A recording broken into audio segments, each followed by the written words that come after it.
All right, bards and future story shapers. Yesterday we ended at a place of shared stories, and we talked about how these shared stories helped to begin to unify England and to give them a sense of a national identity, which is very, very important to make them move on to the next step in uh, in everything and being a country. And we said to ask you the question, a country is a geographical area with shared stories. So it's really two things. It's a geographical area and shared stories.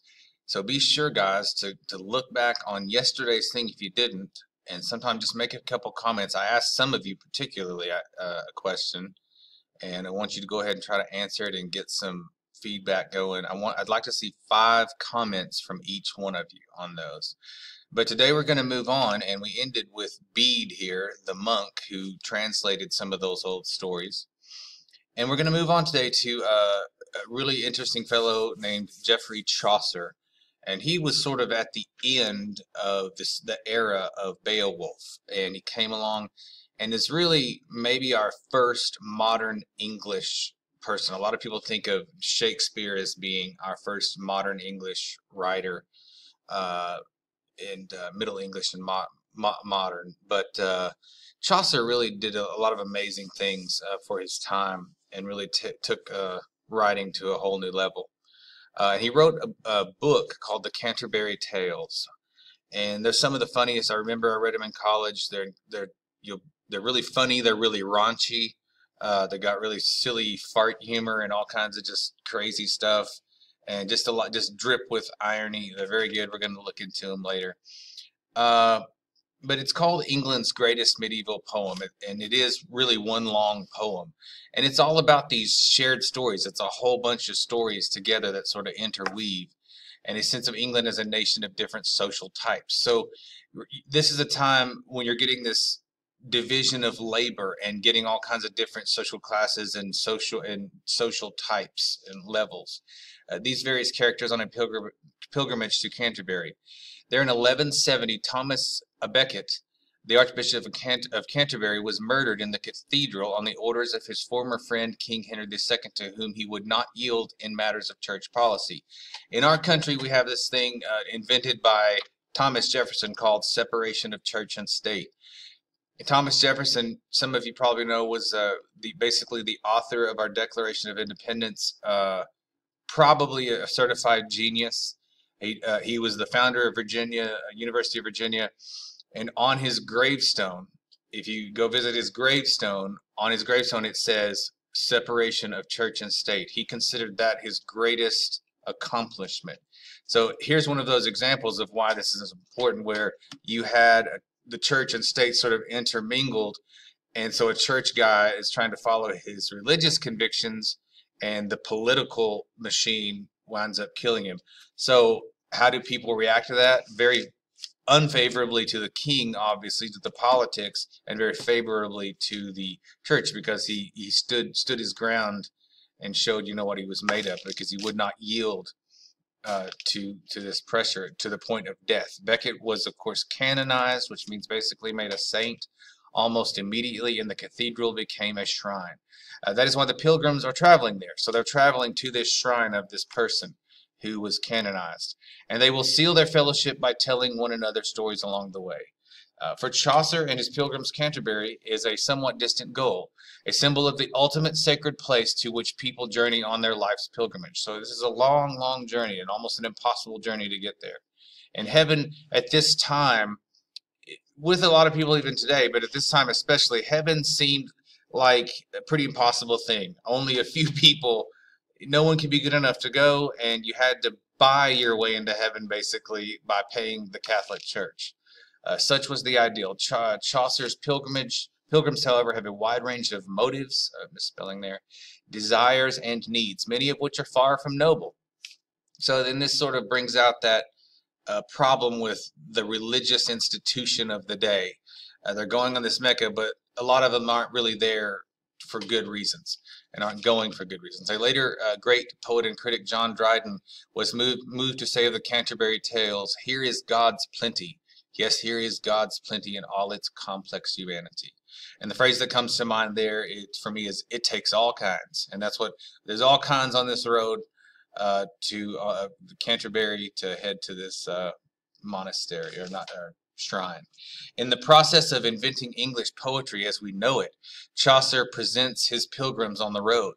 England is a place in motion, a nation created by the imagination, by the stories people tell one another. It is these shared stories with all their earthy humanity that transform the British Isles to, in the words of Shakespeare's Richard II, dear earth. Oh, here's a juicy little sentence right here. A lot going on here. Number one, Chaucer invented English poetry as we know it. That's a huge deal. I mean, we just something we take for granted. Somebody had to make up that form. So he was probably a genius in his own right in some ways, at least as a writer. England, remember in the Beowulf era, what road were they on? If you said sea road, you're correct. They were. This was a time when people were inhabiting England and moving into England. So it was this sea road journey. Now people are establishing there, but now they're on the road. They're on the terrain, and England's starting to get in motion and a lot of hustle and bustle. And this is interesting, I think. Shakespeare's Richard II calls it dear earth. And you can think about that in terms of Arkansas. I mean, everybody sort of has this fondness for where they're from. This right here is the first video that you'll need to watch on this way. She has a really good talk about Chaucer, and this woman has a fascination with the movie A Knight's Tale. If you've never seen it, I saw it a long time ago. I'd kind of forgotten about it. Fantastic movie, just really fun. And this is the trailer to A Knight's Tale. Please watch it. It's really, you'll want to watch the movie, I promise. So now we've moved to the next essential question. How does literature shape or reflect society? And notice that shape and reflect are opposites, right? Like literature can shape society, it can change society, or literature can be created by the society. If you look in a mirror, you see a reflection of yourself, or you're looking and you're seeing things and you're drawing in, and that's creating what you're writing, or what you're thinking and your views can shape society. So it can do both. In the 10 centuries between the Germanic invasions and the dawn of the modern world, England changed from a place of warrior bands and invading tribes to a country ruled by a king, nobles, and bishops. Indeed, England was increasingly run by and organized by merchants and landowners and their representatives in an evolving parliament. The literature written during this period reflects these changes. And I did put a caption on this. This is a thing about how literature and fiction can change reality and perception. How did the writers capture a vanishing world of tribes and clans? And this was mainly about the hero's code. The world of the Anglo-Saxon epic poem Beowulf is that of the tribe and its leader. To become a leader, the warrior must prove himself in battle. So Beowulf crosses the sea to aid his kinsman Hrothgar, who cannot protect his people from the monster Grendel. After his victories over Grendel and Grendel's mother, Beowulf becomes the leader of his own tribe. So he actually did something big and awesome to become a leader. But this is a vanishing world. The Beowulf poet tells a rousing story, but he also allows his listener to see and feel the world of the hero in both its glory and its decline. At the end of the poem, Beowulf, with only the faithful young warrior Wiglaf at his side, battles a dragon and dies for his people. The audience knows that the poet is lamenting not only the death of a hero, but the passing of a hero's way of life. How did Chaucer reflect social trends without preaching? This is important because you can go out and preach and people might be resistant to that, but if you can write it in irony and satire, they always say the pen is mightier than the sword. Well, it's mightier than just being argumentative too, if you can write in a good way, in a very subtle way. At the other end of this period, the end of the Beowulf period, where Chaucer comes in, Chaucer provides the most complete example of the poet's interaction with his world. Chaucer's lifetime, the late 14th century, was a turbulent period in English history. The country suffered the devastations of the Black Death, and Chaucer vividly describes the plague in the Pardoner's Tale. In the preaching of dissident theologian John Wycliffe, the country also experienced a foreshadowing of the Protestant Reformation, the Protestant separation from the Catholic Church that would occur in the early 16th century. Wycliffe's criticism of the Church reflected a growing discontent with the showy wealth of some religious institutions. In the prologue to the Canterbury Tales, we meet a number of characters who represent various religious orders. Their sometimes questionable behavior suggests the controversy that would lead to the Reformation. Two big things here. The Black Death, if you've not studied it, imagine a third of the United States population dying from the flu this year. That's what happened. A third of the population in a horrible way. Obviously caused a lot of turmoil. The break of the Protestants from the Catholic Church, also a lot of warring, a lot of killing, a lot of very big move.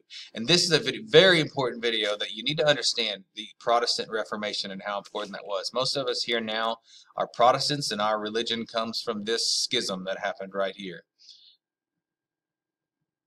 Again, showing not sermonizing, Chaucer, however, does not rant, rave, or preach about corruption among religious orders or other social ills. Instead, he shows us characters like the monk who spends more time hunting and feasting than praying and fasting. Right now, if you look on, and I'm always trying to connect to your world today, this is how you connect text to your world.